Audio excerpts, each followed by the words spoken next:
for joining us again today. I'm really enthusiastic about all the speakers and the content that we've got on the deck.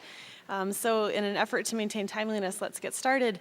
Right now, I'd like to introduce Walt Hecox of the Colorado College State of the Rockies project. This is a semester, I'm to understand, a year-long class for Colorado College students to do really cutting-edge, high-level research about the West. And so a reprint from their very thorough State of the Rockies report is also within this book and well worth your time.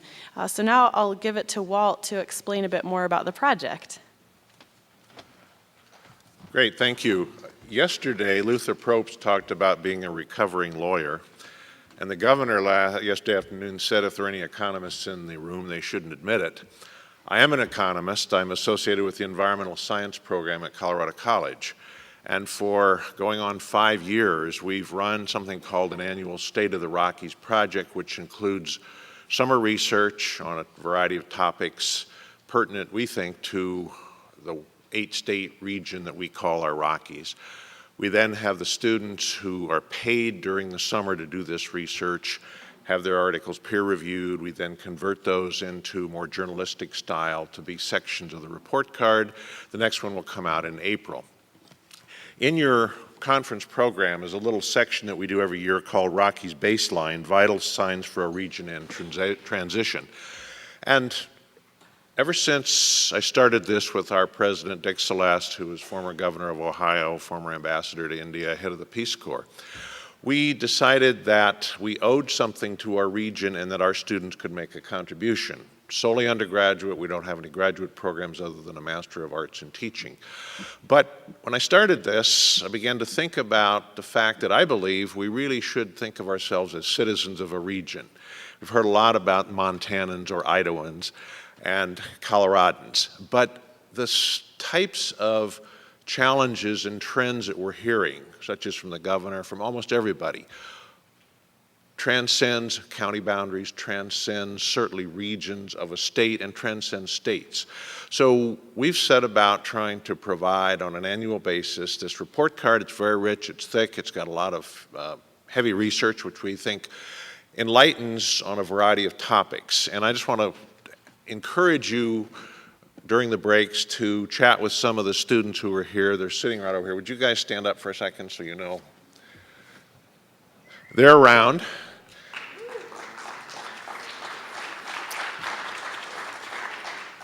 There's also a little display out there. There's a little brochure on the Rockies Project that would direct you to our website where you could read any section of any of the last 4 report cards, or you could order them.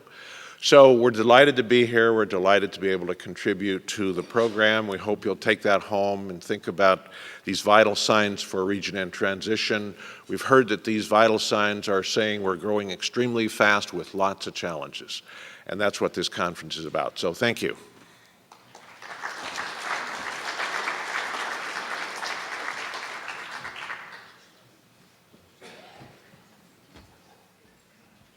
Good morning. Thank you all for being here.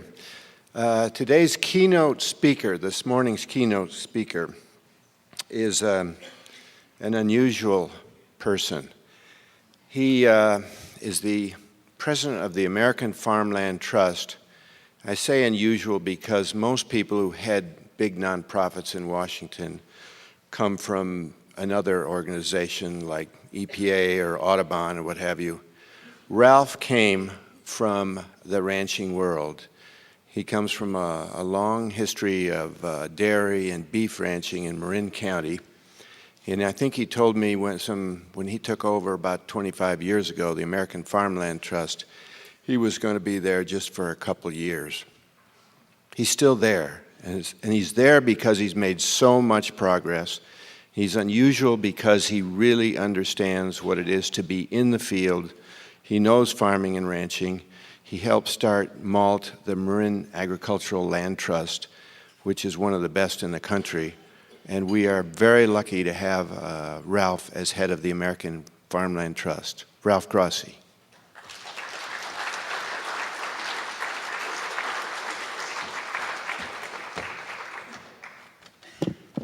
Thank you, John.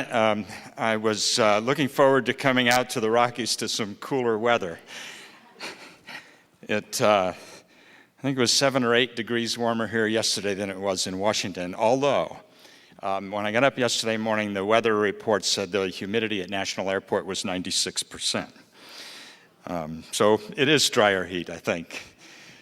Well, it's a pleasure to be here. I want to compliment the Sopris Foundation, the McBride family, Piper, and all of you who are trying to bring more information to these areas, to local government, to active citizens, to the farming and ranching community.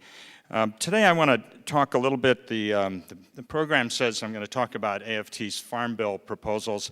I'm going to get to that in a few minutes, but I want to set the background, if you will, for that first. There are some larger trends that serve as a backdrop to where agriculture is headed and where land use is headed in this country, and I want to touch on those first. I'm not going to touch on climate change and global warming.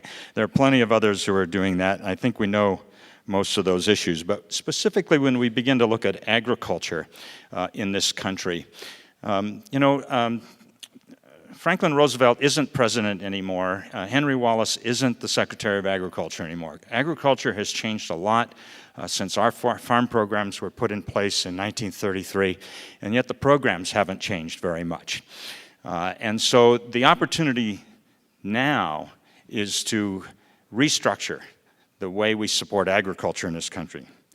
Farming is a very exciting, and I'm very optimistic, kind of business today. There's a very, very bright future for agriculture. That doesn't mean that everyone in farming and ranching is prospering right now, but 3 of the last 5 years we saw historic records for gross farm income in the United States, and we're going to see more of that this year, next year, and the year after. There are at least four drivers for the current prosperity, general prosperity, and I know I'm going to get some questions about that, but the general prosperity in agriculture. By the way, I'm going to try to cut this short so we can have some questions and some interaction, so please save some questions.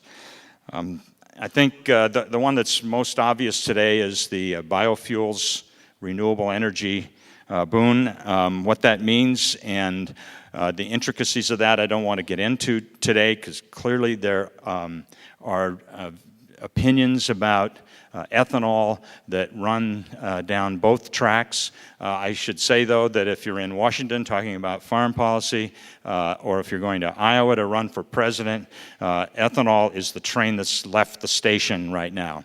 And while standing in front of it may makes some sense. We think probably the best chance now is to try to steer it onto a more sustainable track going forward. But ethanol is clearly driving a big part of the farm economy right now. Corn growers are enjoying record profits, and those prices are lifting a lot of other boats. Yes, they're hurting the livestock industry, but I think the livestock industry will adapt and adjust to it. Just given a little bit of time. Clearly, there are big opportunities in the biofuels area, but it's not just ethanol, of course. It's in the whole renewable fuels arena, and we heard from the governor yesterday about some of those opportunities. Second sort of major driver of prosperity in agriculture right now, which is going to be a sustained force for the next couple of decades, is the strengthening of emerging economies around the world. The number of people, and it's hundreds of millions, who are moving from poverty class to middle class are creating enormous demand for higher quality food products. They want to eat higher on the food chain, more protein. We've seen dramatic example of this in China with the pork production alone is just one example, which has in turn created demand for our grain crops in the United States. That is a sustainable growth curve in terms of demand for agricultural products.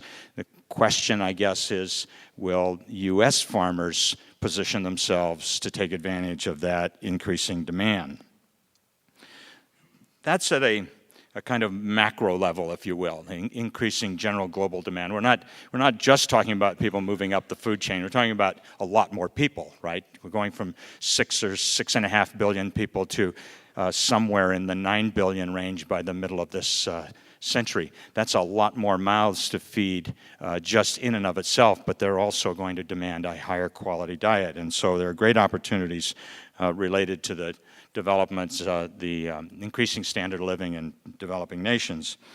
But at a micro level, there's also much more localized opportunities for farmers and ranchers, and we see it all across the country, particularly out here in the West, but all across the country where farmers are beginning to figure out how to take advantage of demand for higher quality foods at a domestic level, whether it is organic or locally grown or just the knowledge that people want about where their food came from, some sense that it's safer if it came from a branded operation that they know, a farmer that they know, or at least that they know it came from within their community.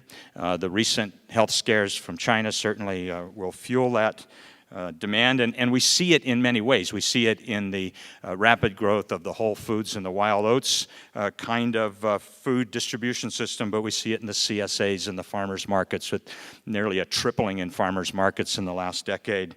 We see it in restaurants identifying where our food is coming from, which farms and ranches that particular item on the menu came from the Chefs Collaborative, from the slow food movement.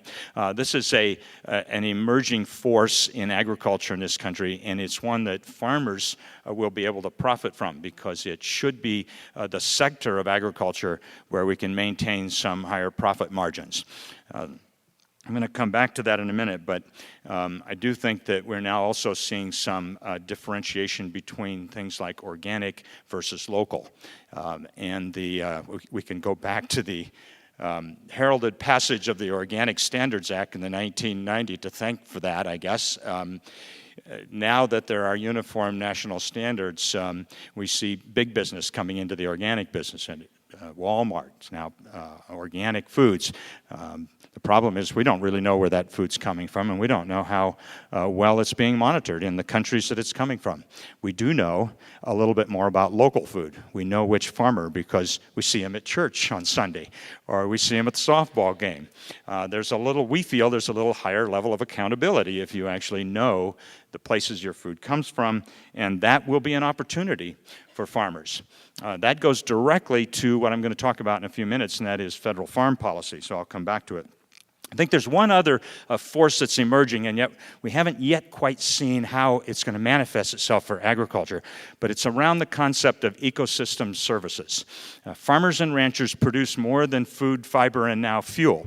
They also produce environmental goods for our society. The open space around our cities, the watershed management, wildlife habitat, these are services. These are real valuable products to our society, and they are produced by farmers and ranchers who are doing a good job on their land. Our own ranch is, John mentioned in Marin County. It's interesting, you don't even have to say which state that is, do you? There are farms and ranches in Marin County, believe it or not, and in large part because 30 years ago, we adopted a very aggressive local land use planning and set up a purchase of development rights program. So Marin County has 100,000 acres of farm and ranch land that will probably still be there 100 years from now in farming and ranching.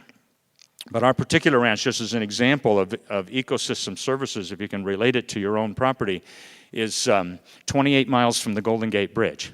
It is right on the edge of the city of Novato, about a mile west of the city, northwest of the city. And there are homes selling on quarter-acre lots within sight of our farmhouse for $3 to $4 million. The people who live, of course, in those homes work in the city or work in high-tech industries in Marin County. They come home in the evening. They go out and sit on their redwood decks. They have a little bit of Chardonnay or a nice Pinot. There are some Pinots now produced in Marin. And they look up the valley, and what they want to see is open lands and cows on the hillsides. We produce their view shed. I think we add a lot of value to those homes by maintaining that view shed. They're not worth $5 million if they sit out on their deck and look at rows and rows of condos on our hillsides. And so that's a value.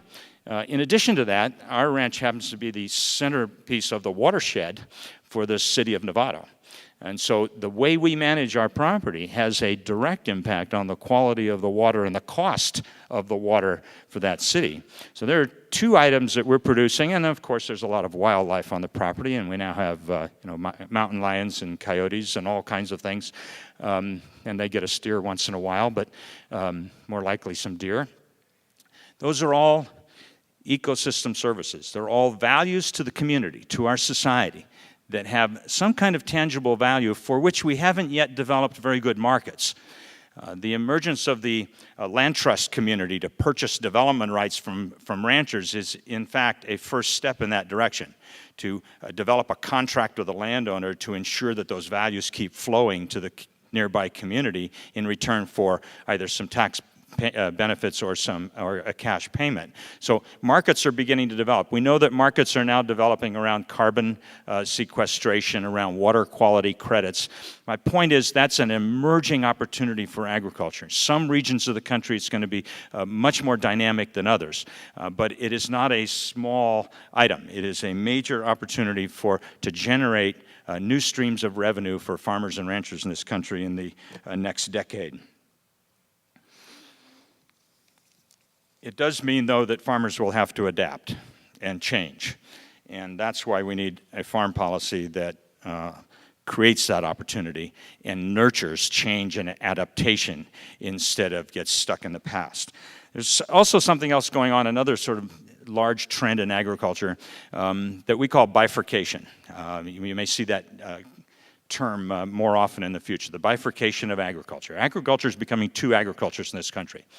One is the fairly large-scale commodity form of agriculture where farmers and ranchers are competing to be the low-cost producer in a global agricultural food economy. And we think Americans can compete just like lots of other farmers around the world. But they're competing as the low-cost producer. Very thin margins, almost by definition then have to capture economies of scale to compete in that marketplace.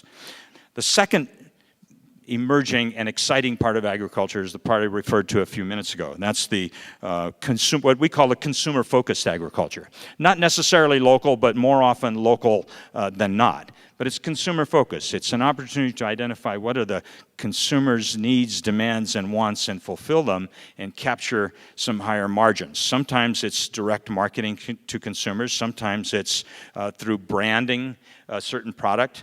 It's not just meat. It's Coleman beef or it's Nyman beef. It's something that other industries have done much better than agriculture in the past, branding your product for its quality. And that's a sector of agriculture that's actually doing quite well in this country. The problem is the segment in the middle. The farmers who are not big enough to compete in the commodity world because they don't have the economies of scale, but are situated either in a place or are stuck in a kind of agriculture that does not allow them to compete in the consumer-focused portion of agriculture. I think the latest numbers, well, they've been out about a year now, on the structure of agriculture are very telling. I'll give you some quick numbers. 382 farms in the United States produce 10% of all farm gate sales. 382. There are 2.1 million farms in the United States. 382 produce 10%. 3,300 farms produce 25% of all production, all farm gate sales in the United States. That's the commoditization part that I was referring to earlier. The next 50%, that middle between the first 25 and up to 75%, is another 140,000 farms. So about 145,000 farms produce 75% of the production. Okay. I want to focus on that middle for a second. That middle 50%, the 145,000 farms. 15 years ago, that was 290,000 farms. That's how fast the middle is disappearing in agriculture. And yet, very often we write farm policy around this myth that there's this middle that's still very vibrant and ongoing. In fact, we would argue that current farm policy is contributing to their demise. Finally, I want to say a few words about land use before I get into farm policy. most of you know these general numbers, and I'm not going to get too specific. There are about 900 million acres in agriculture production in this country. Farming, ranching, grazing land. About 1/3 of that is cultivated land, the best land for growing crops. About 300 million acres.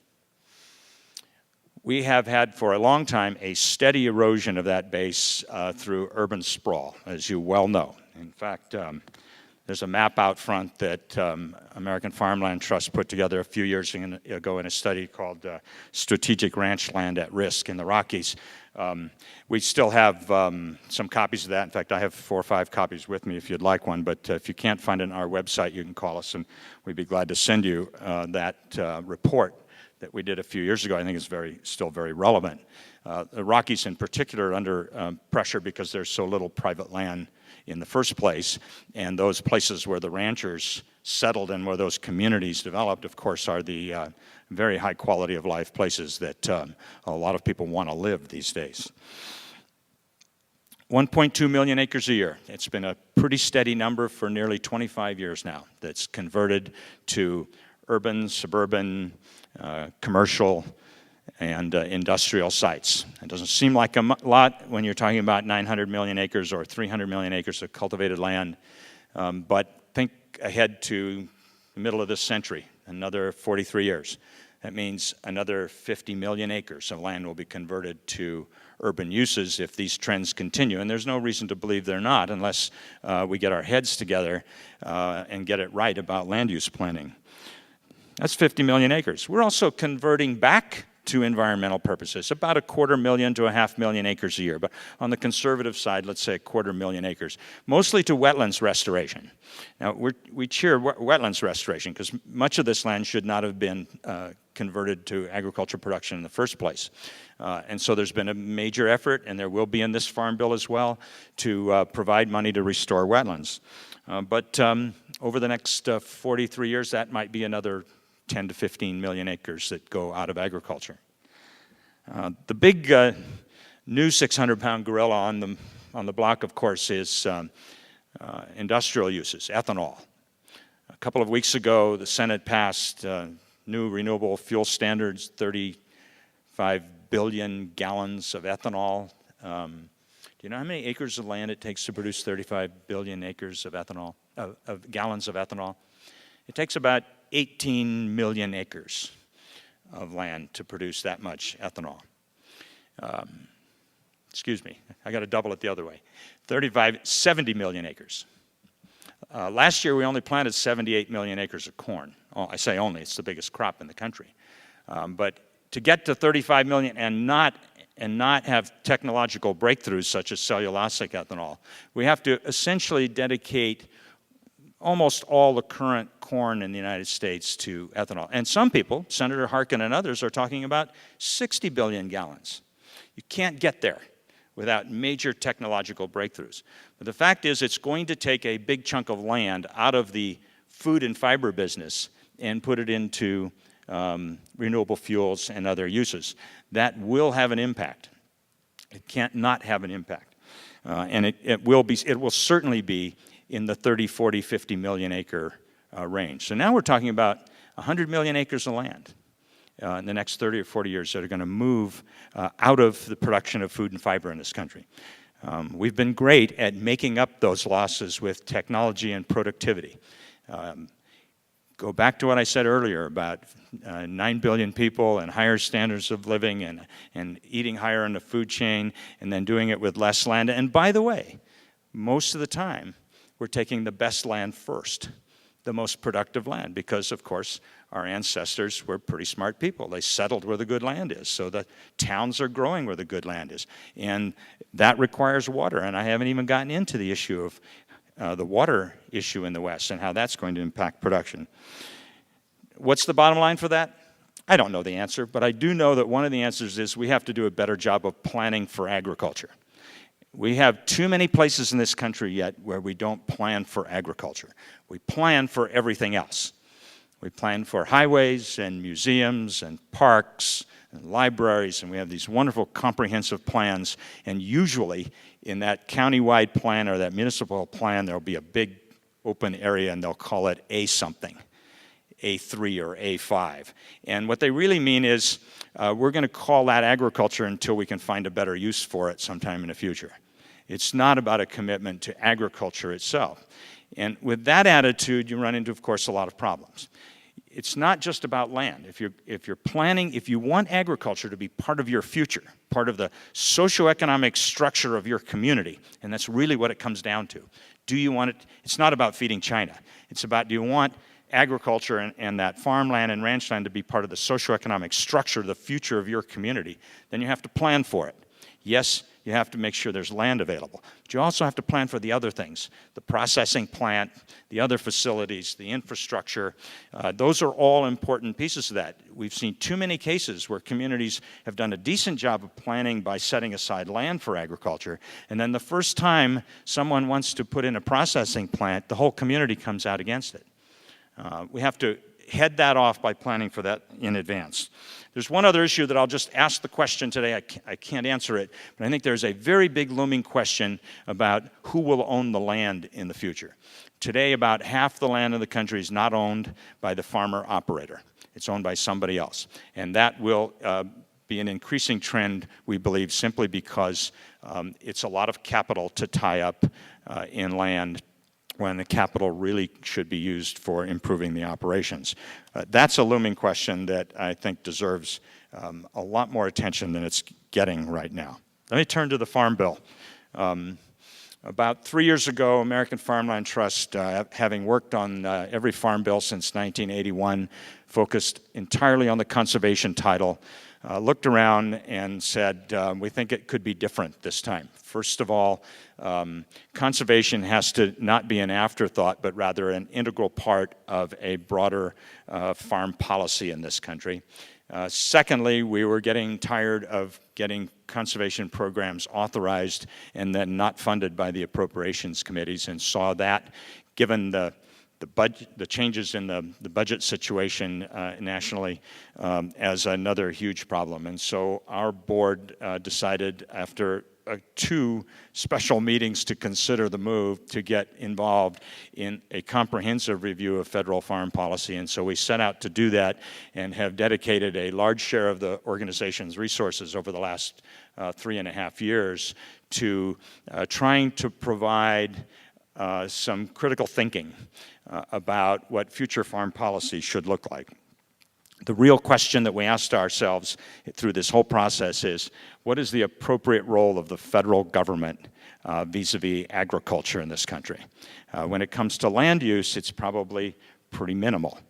We have a long history of local land use planning in this country, and any attempt, those of you who can remember the Scoop Jackson and Charlie Warren efforts in the 70s might know how quickly any attempt for the federal government to get into land use planning will get beaten back. And so there's a pretty minimal role, but there is a role for federal government in the land use debate. What is the Farm Bill?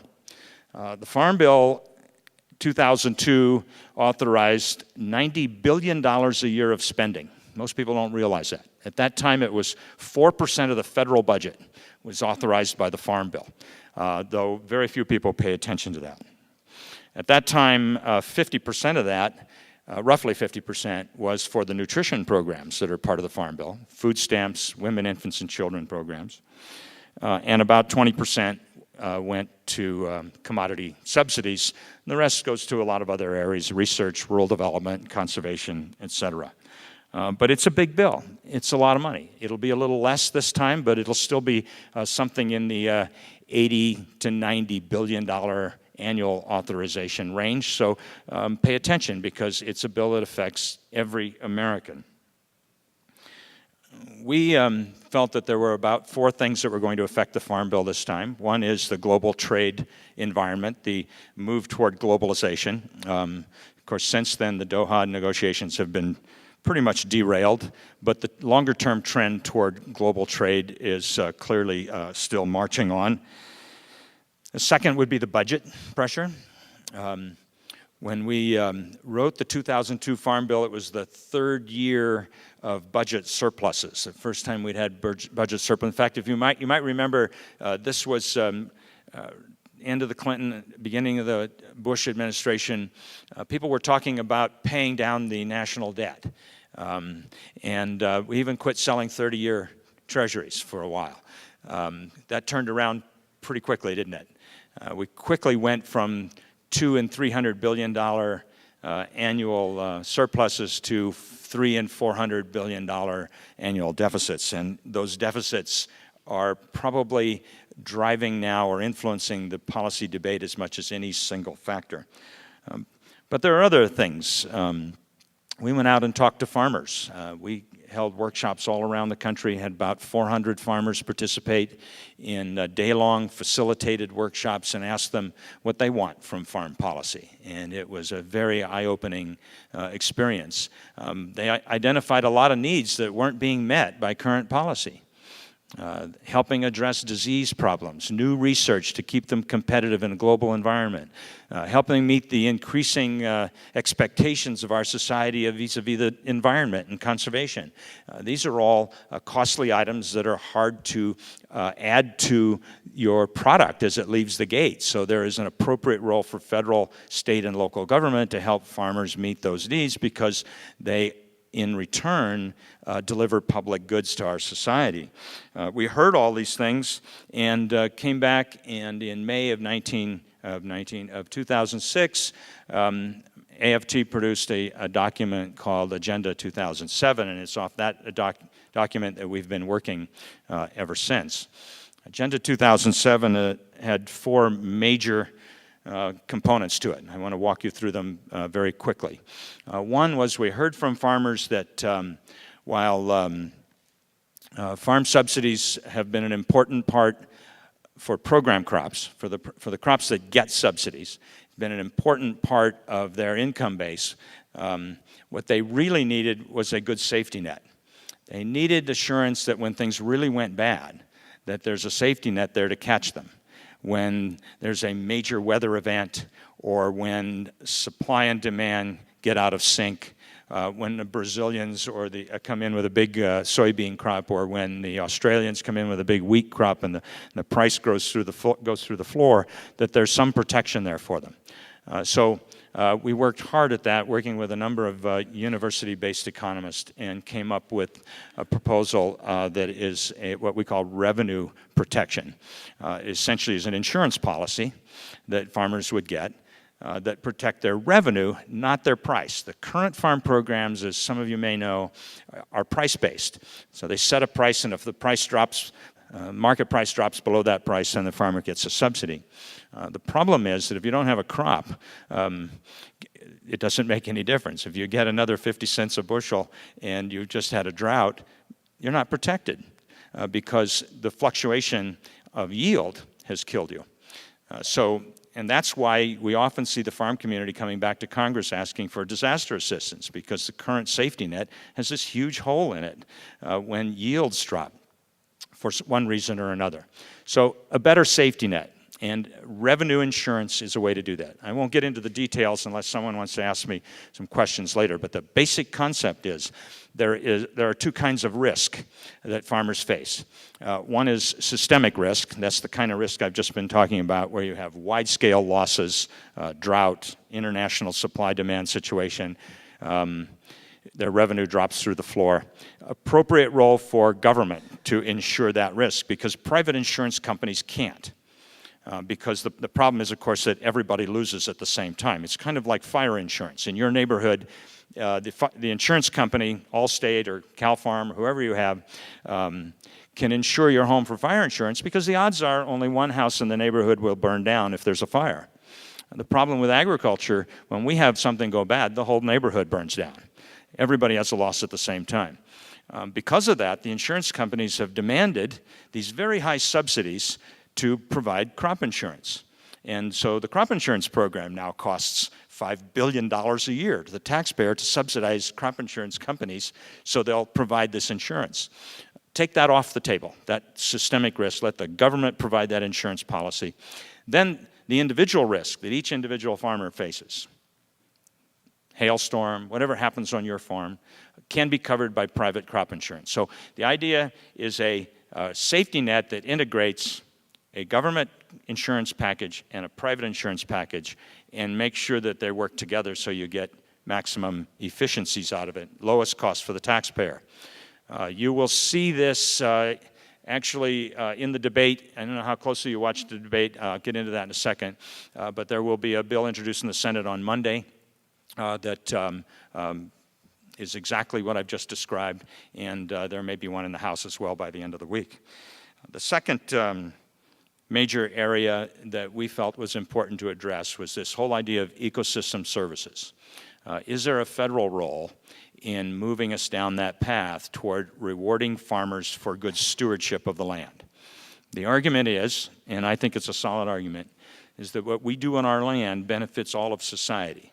And so since the rest of society isn't coming forward and paying the farmers individually, the government can play that role.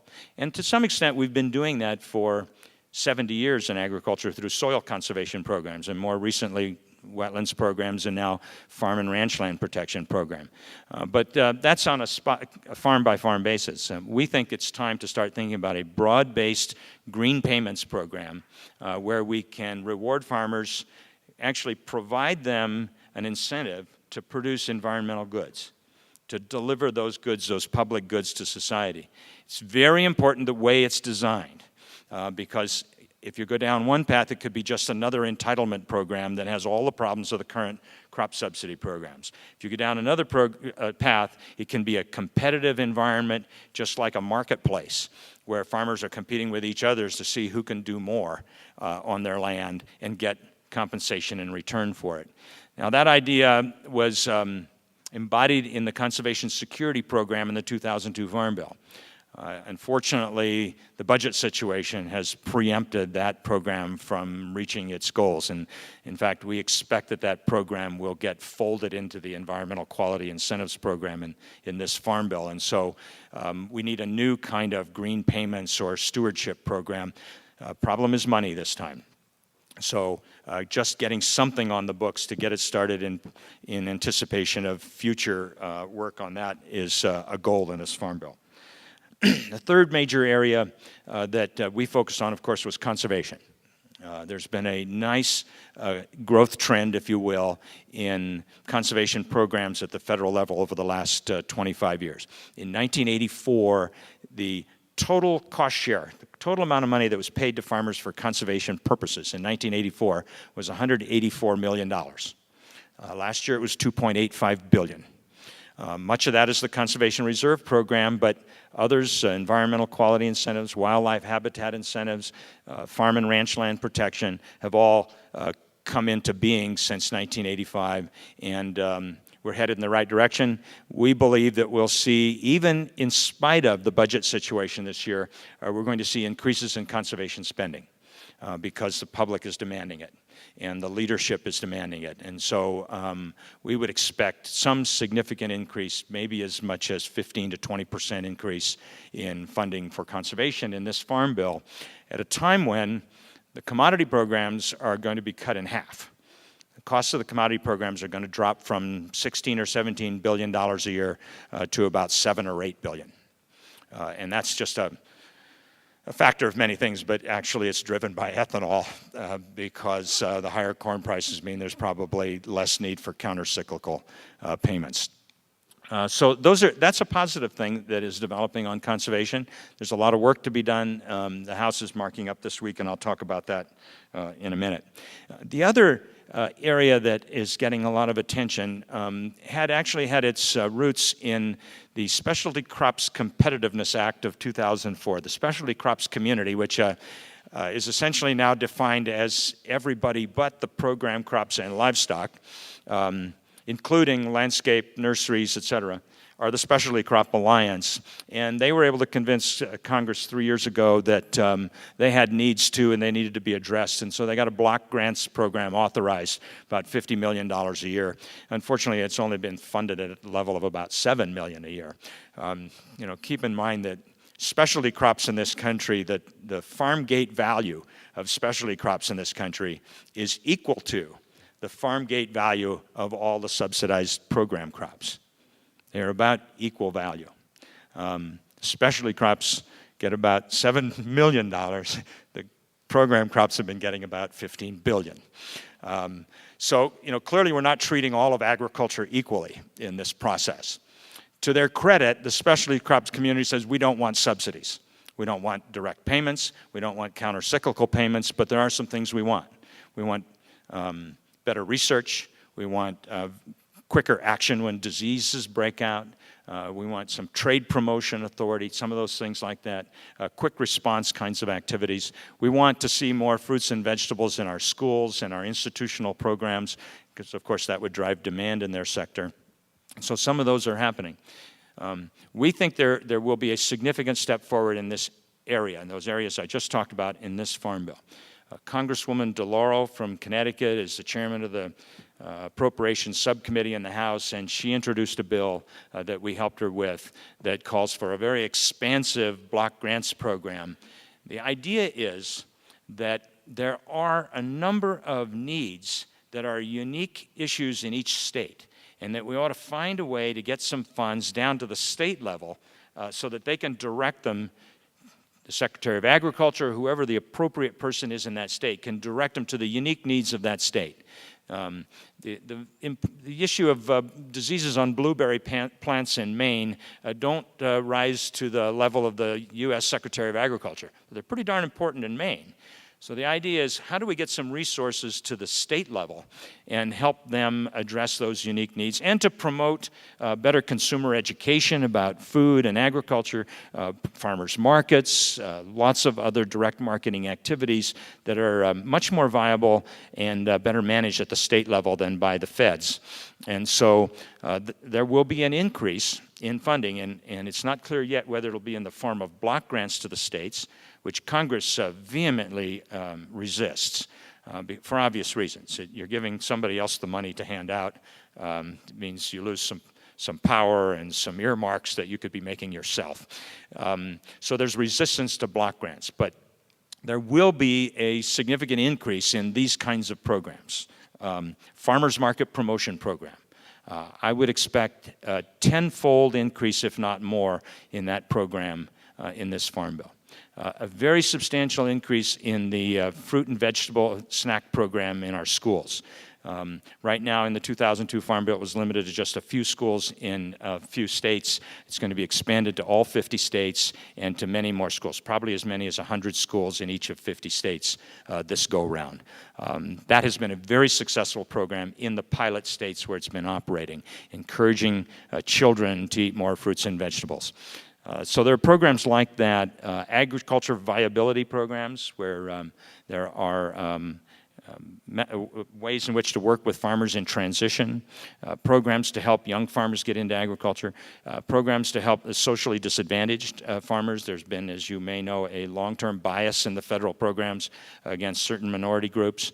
The fastest growing segment of agriculture farm operators is in the Hispanic community in this country. So there's a need to have programs that address their specific needs, not the least of which is language barrier kinds of issues. Those are the kinds of things that are coming up. If we get those, if we get that kind of energy toward the consumer side of agriculture, if we get that kind of energy into conservation, by energy I mean program and money, if we get a better safety net at a lower cost for the commodity programs, then I think we'll all be able to say we got reform in the 2007 Farm Bill. How much reform, the degree of reform, that's a wide open question. Let me tell you why. The House Agriculture Committee has been through its subcommittee process, and on Tuesday it will try to mark up a bill that it will take to the floor of the House the following week. The members of the committee, of course, are on the committee because they come from districts that get very high farm subsidy payments now. If you're a congressman from a district that gets very big payments for commodity crops, one of the things you do when you go to Congress is you get on the Agriculture Committee. And I'm being told that I'm running out of time, so let me try to wrap up very quickly here. So the committee itself is not necessarily the agent for change, but they're going to try in committee to move the ball in the right direction. We would expect that they won't be very successful in committee. They'll make some progress this week in the committee, but then they have to take it to the House floor where it's a very different dynamic. Ron Kind and Jeff Flake and a number of other congressmen have introduced a bill that is pretty dramatic reform. So we will have bookends going to the floor. We'll have very dramatic reform, and we'll have a committee bill that's more likely to look like the same old, and something will have to give. And so if you're a policy wonk, the week after the next should be a very exciting week on the House floor, and it'll be interesting to see how the Speaker manages that, because it's a big problem for the Democrats. This is not a partisan issue, this is a regional issue, so it's very likely this will be Democrats shooting at Democrats on the House floor, to the glee of many Republicans, I guess. We would expect a lot to happen between now and the time the bill gets to the floor to avoid that process, and that could very well be good for reform, because it takes 218 votes on the House floor to get a bill passed, and it'll take more than that to withstand the pressure of conference committee. Very quickly, the Senate side is on a slower track. We expect that Chairman Harkin will show us what his mark is going to look like sometime in the next few weeks. Don't expect him to take it up in committee till they get back from August recess in September. That means that the earliest we could have a conference on a farm bill would be October, and I think we probably think that's pretty optimistic at the moment. Sometime by the end of the year, we should have a farm bill. Hopefully, it'll look a lot more like something you would see looking out your windshield than in your rearview mirror. And if you have connections to your congressmen and senators, it would be a good time to reinforce the point. It's time to reform farm policy, and it could be done in a way that doesn't cause much pain to agriculture. In fact, it could be a big plus for agriculture, even for those who currently get the subsidies. It can be a win-win-win all the way around. I'd be happy to take some questions if we have time. Have a few minutes?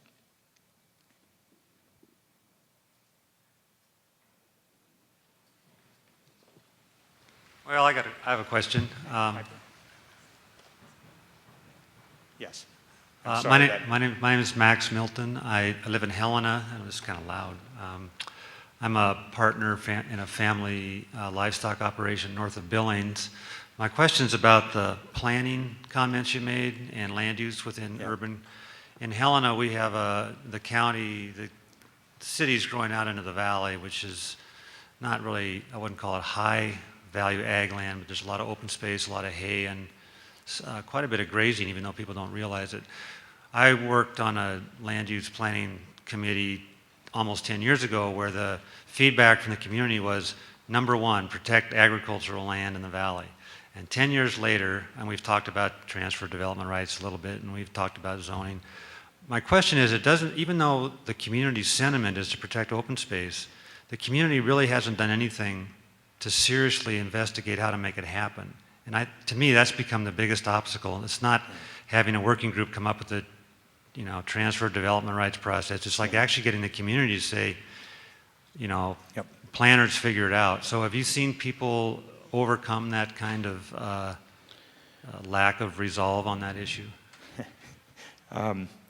Well, I have to say that, and I think I referred to it earlier, a lot of communities planned for open space agriculture. Their idea was that was open space, not necessarily agriculture. And think about what was going on that land, which is why we've been advocating this whole concept of planning for agriculture, a much more comprehensive look at what agriculture is in the community, what the community wants it to be in the future, and what it takes to get there, beyond just the land use component. The land use component, of course, is very important for obvious reasons.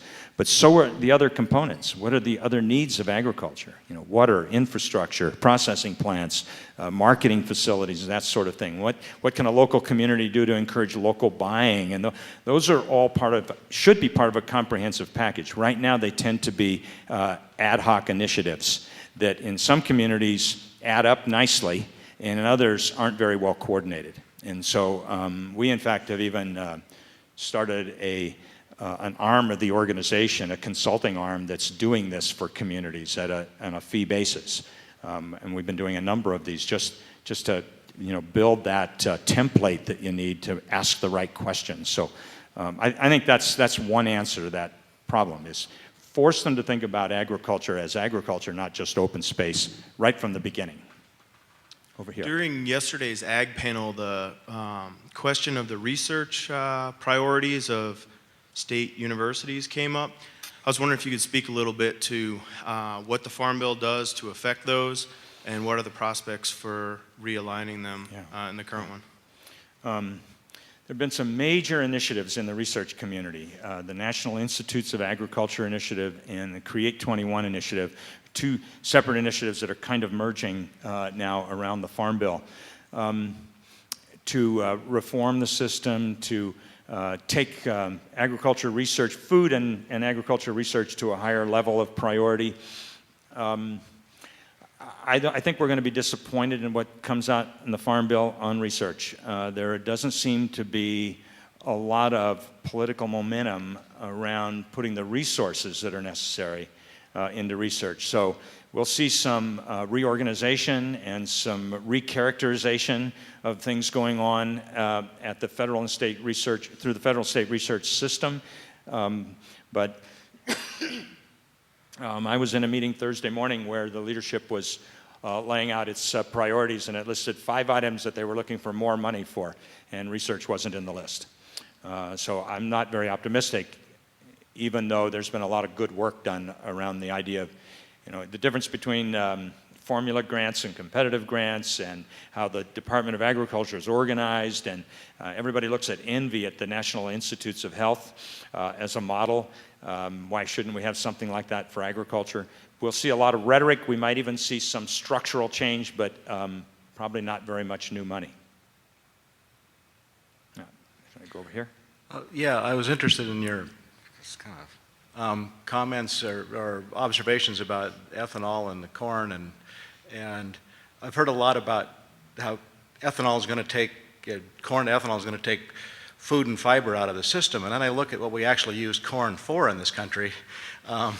I think, there's 4 basic uses. Well over half is still fed directly to livestock without any further processing. About half of that, I think, is feedlots on a couple hundred big feedlots. Then exports are another 15 or 20%. And ethanol and high fructose corn syrup, the last time I looked, were actually about equal. I think ethanol exceeded high fructose corn syrup for the first time sometime middle last year. And so I've been trying to think about it and would like to hear your observations on what kind of implications you see in these shifts for where corn is actually going. We don't eat it. Yeah. We've exported, one of the big export markets was Mexico. And the principal consequence of that was to put 2 million Mexican farmers out of business who are now coming to the U.S. So I'd like to have a more in-depth discussion of sort of what the consequences of that are in the corn crop. I keep hearing, well, it's going to take food and fiber away from people.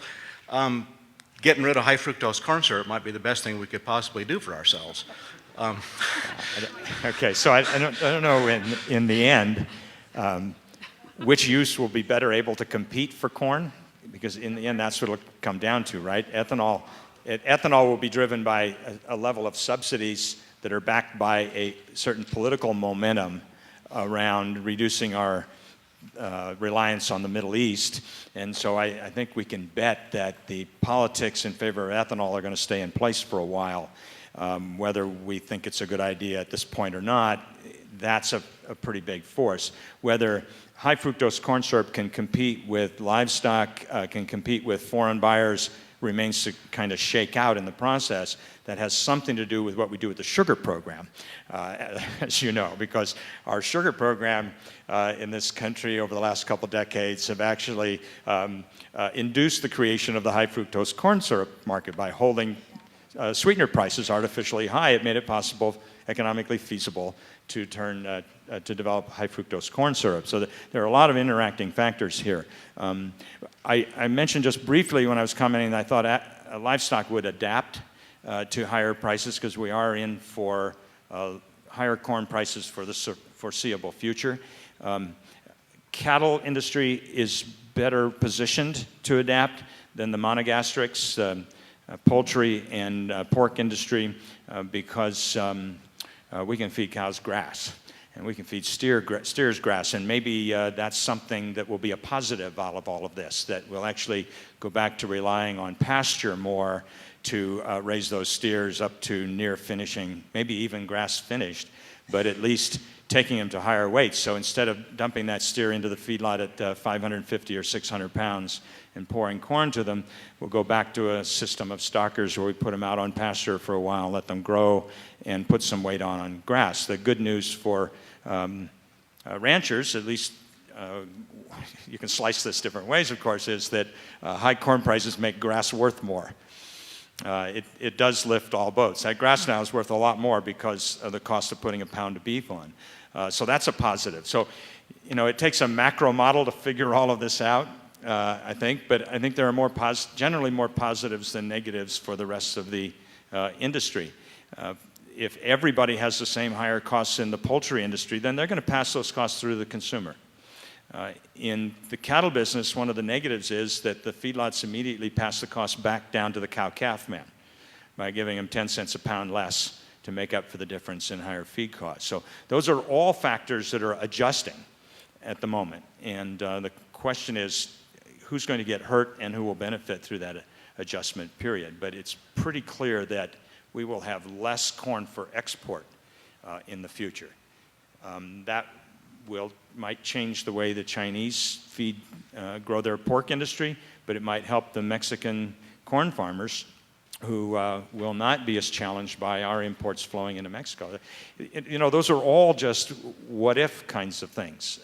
And a lot of people smarter than me are trying to create models to figure out what all that means. I do know that there's a very good study that Ford Runge and a couple of other professors at University of Minnesota completed, I don't know the date, anyhow, he's out now talking about it, that suggested that if corn prices went to $4 a bushel, it would push something like 300 million more people into poverty in third world countries because it obviously raises the cost of food in those. So there are ramifications that are yet to play out.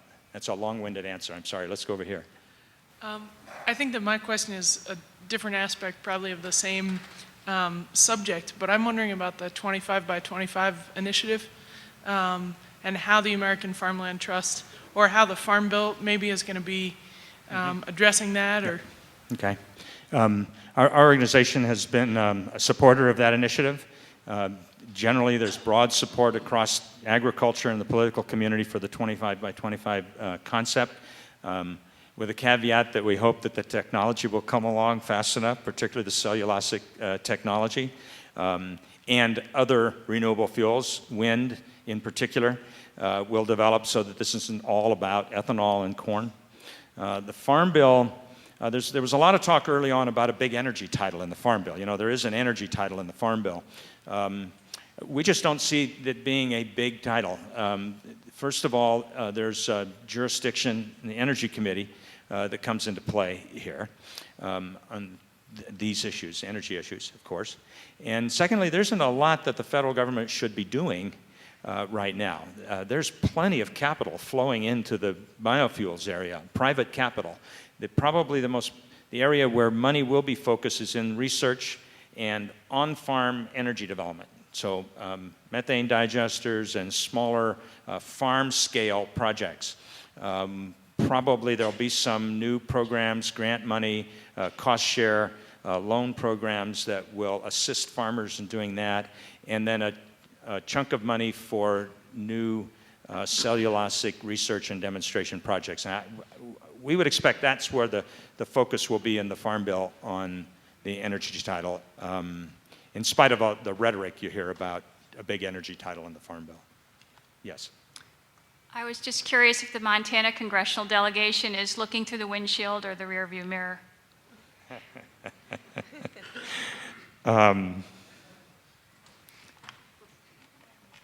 Our closest conversations have been with Mr. Baucus. He plays a very key role, as you know, chairman of the Finance Committee. and a key member of the Agriculture Committee. And in fact, those two committees have a very interesting symbiosis right now because there are 8 members of the Senate Finance Committee who are also on the Ag Committee. And we expect there will be some things that happen between the two committees when we see the Senate Farm Bill.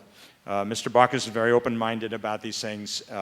He is responsive to the need for change, but he has a very large constituency, particularly in the wheat sector, who are going to face change. Now, specifically on wheat, because I know wheat's a big product in the eastern part of this state, particularly on wheat, the wheat growers are in a very tenuous position because they didn't fare all that well in the 2002 Farm Bill. The counter-cyclical programs didn't work well for wheat because of where the target prices were set. And so all they really got was direct payments. We don't see the counter-cyclical program, the target prices, even though Mr. Peterson has suggested raising them a bit, we don't see any significant relief there. In fact, they would be much better off with a revenue-based safety net than with the current programs. And the direct payments are likely to be reduced significantly, maybe in both houses, but certainly in the Senate. And so I think people like Mr. Baucus, both of your senators, your congressmen, have to take a hard look at this and say, what's the best deal we can get for our constituents? And you can get a good deal for the commodity sector with change, with reform. So I hope they're looking at that in a very open-minded way. He's also looking at a package of tax incentives, and we expect that there might be an ag tax package that will come out of this that would deal with capital gains, with 1031 exchanges, maybe even with estate taxes. We'll see how that develops over the course of the year. But our message to them is you can't stand still. You have to do something. So work with the organizations that are talking about reasonable reform. Because if we don't move the ball and get some reasonable reforms, we run the risk of very drastic reform. And that could be very upsetting to the grain, at least the grain growers in this state. Yes. Well, thank you for your layman's explanation of the Farm Bill. I thought you did well on it.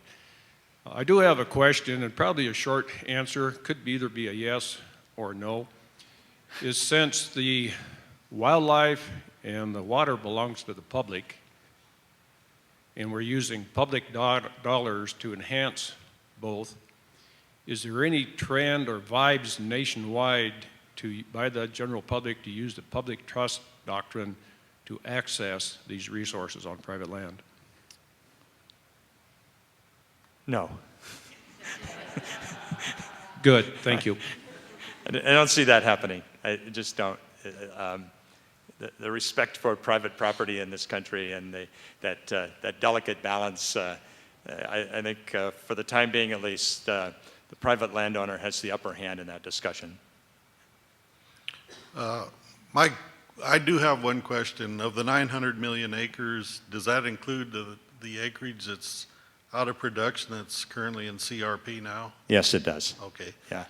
And then the other thing is extension needs to, the cooperative extension services through the university need to cooperate with private industry more. I remember years ago when Monsanto came out with glyphosate, extension wouldn't look at it. It's one of the biggest movers in the country right now for a chemical. And I think they could work together and get some of these things through quicker. And you know, genetics is great. Chemicals, they're there and they're going to be there. And I just feel that they need to work together a little bit more. I don't disagree at all. I think the debate about the role of extension, the university extension system, is still ongoing. It varies a lot now from state to state. The delivery of services does. The relationship between university and private sector, particularly private companies like Monsanto, is both a positive one and one that's a cause for concern in many circles, because as you know, as federal funding has declined and some state funding has declined, universities have looked to the private sector to fund things. That means the agenda changes. And so one of the broader concerns about how the university research and extension system is evolving is that those priorities, those public goods that don't have an immediate market response get set aside in favor of those that do. And it tends to skew the industry. Now, we make that argument all the time in the policy process, but it seems to fall on deaf ears. I should say, to be just a little critical of my friends in the farm community, research and extension is not a top priority for any farm group. If you look at their list of priorities, it's always on the list, but it's always down the list. And when you get down to the policy process, you end up working on your one or two top priorities. And so I'm afraid the research and extension system simply doesn't have very strong advocacy anymore in Washington. Yep. Okay. First, I would like to say that I think we're going to cut off questions right now, so those individuals that are standing in line can ask theirs, and then we'll move on. And then also I wanted to ask a multi-part question. And I'm curious, you had mentioned that emerging market countries, their demand will be increasing in the future. And I was wondering if that opens up opportunities for the middle section of farmers that you talked about. And if so, is there a way that the Farm Bill can be reformed to present fewer obstacles to future trade negotiations and green payments? Could those possibly supplement the current traditional program subsidies? I think the answer is yes. It does open up opportunities. The question is, what in the policy structure can we do to nurture that? Because even in our offshore markets, there are some specialized markets there, and identifying those specialized markets and developing a product that meets that need and gets a high-quality product into that market is very much a possibility for the mid-sized family farm. It takes capital. It takes market development funds. So those are the kinds of things that can be done in farm policy. We can provide, federal government can provide funds to help open up markets, to identify markets, and for value-added processing, so that, and there's a small value-added grants program in the current farm policy. I would expect that one to grow substantially in this Farm Bill. So there will be grants available for mid-sized farmers to develop higher value products, or to take that wheat and turn it into something with a higher value before it leaves the farm. So those opportunities are there. The other is we may have to go back and look at the co-op, the actual structures, the legal structures. The co-ops, historically, that's where they could do well, where they could gather a group of farmers together, target a special market, and go after it. And so some of the co-ops are beginning to do that. There will be support in this Farm Bill for that kind of product development and marketing. The difficulty will be those who are already in that business will access that money faster than the guy who's out here just beginning to think about it. So we have to find a way to make sure some of those resources are set aside for those who don't already have their own lobbyists in Washington working with the rule writers to make sure it flows in their direction. Okay, I'm getting cut off. I'll be out back if you have another question.